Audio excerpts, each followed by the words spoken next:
Mesdames, Mesdemoiselles, Messieurs, très chers membres du jury, bonsoir. Imaginez ceci. Vous êtes enfermés dans une pièce sombre, étroite.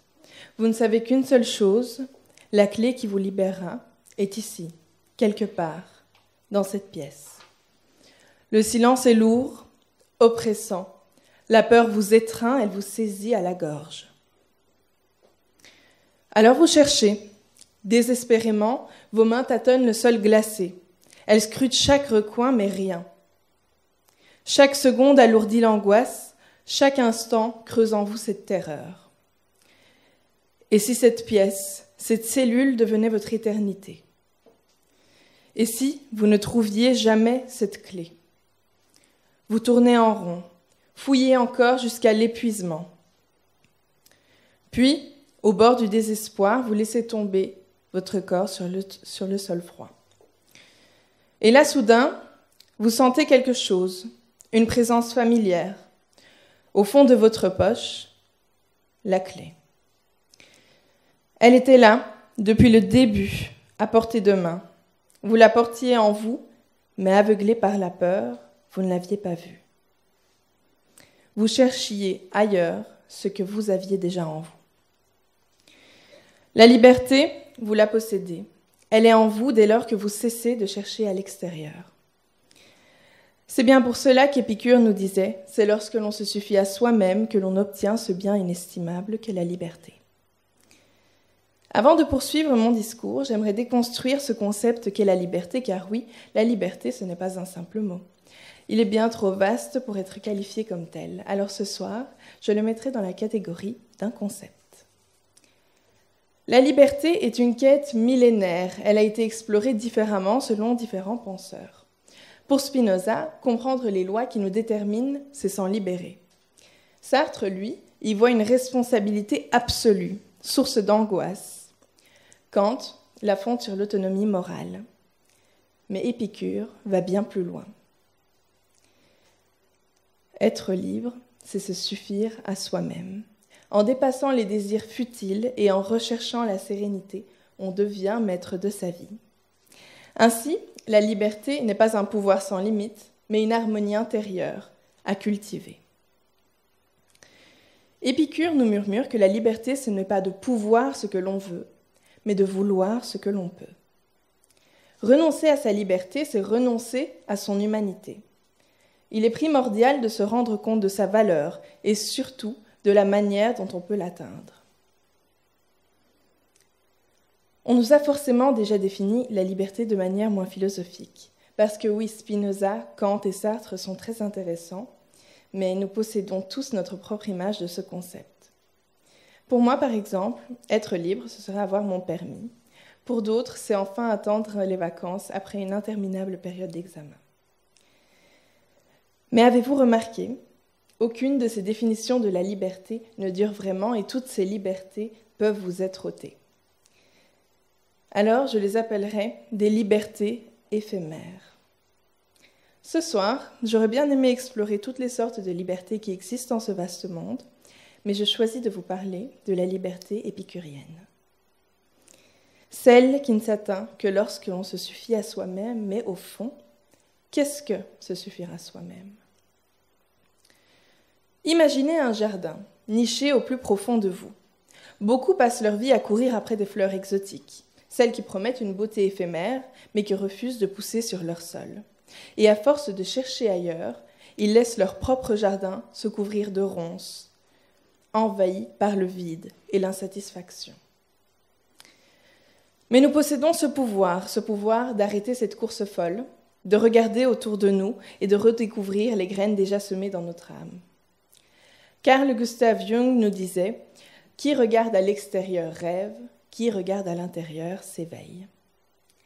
Ces graines n'attendent que notre soin, notre patience, notre lumière. Chaque désir inutile que l'on laisse partir, c'est une mauvaise herbe en moins.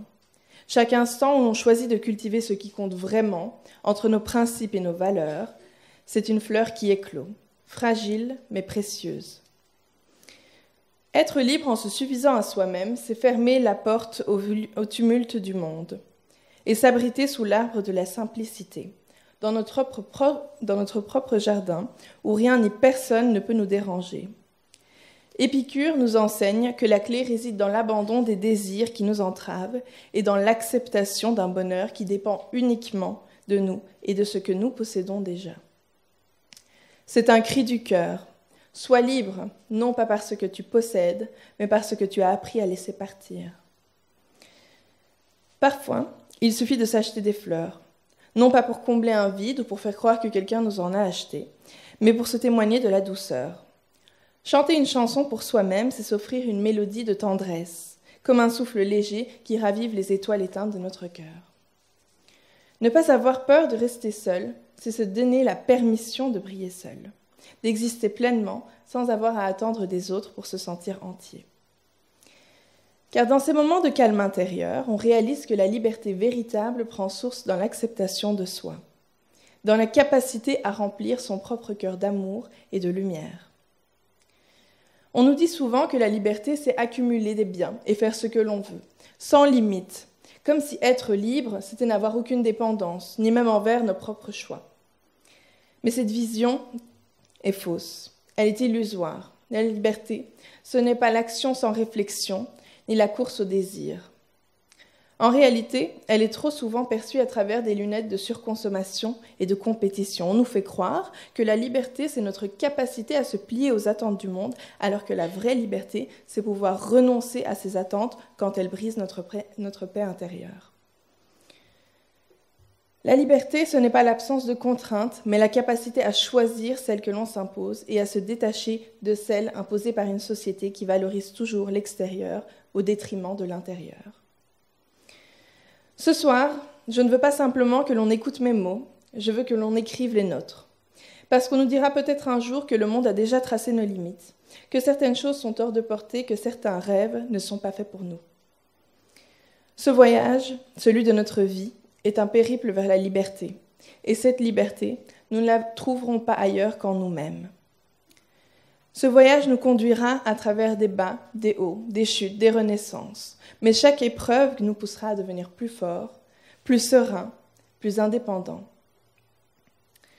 Alors ce soir, je ne vous dis pas que ce sera facile. Je ne vous dis certainement pas que les obstacles disparaîtront comme par magie. Mais je vous dis ceci, si nous osons croire en nous, si nous osons rêver plus grand, alors nous pouvons tout réécrire. Nous pouvons défier les étoiles et les faire briller à notre manière. Il n'y a rien de plus puissant qu'une idée dont l'heure est venue, nous disait Victor Hugo. Eh bien, mesdames, mesdemoiselles, messieurs, très chers membres du jury, je pense que notre heure est venue. Prenons le contrôle et arrêtons de chercher la clé à l'extérieur, car elle est déjà dans nos mains. N'ayons pas peur de croire en nos rêves, de nourrir nos aspirations profondes et surtout de nous libérer.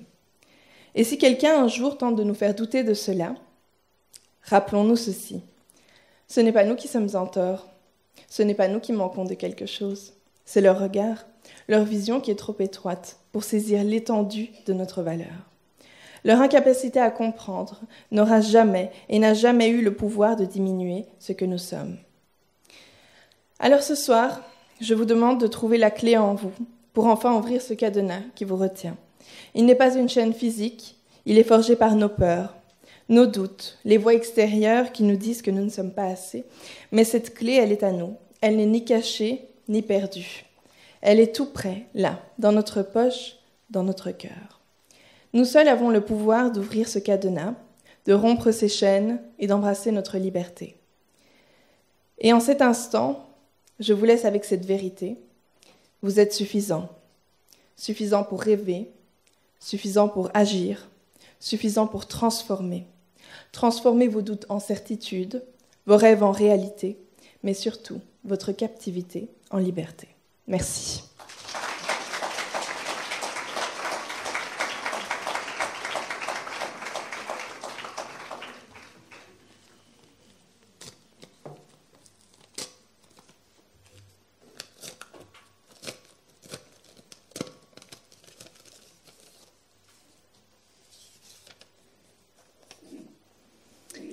C'est une citation de Martin Luther King. « Croyez en vos rêves et ils se réaliseront peut-être.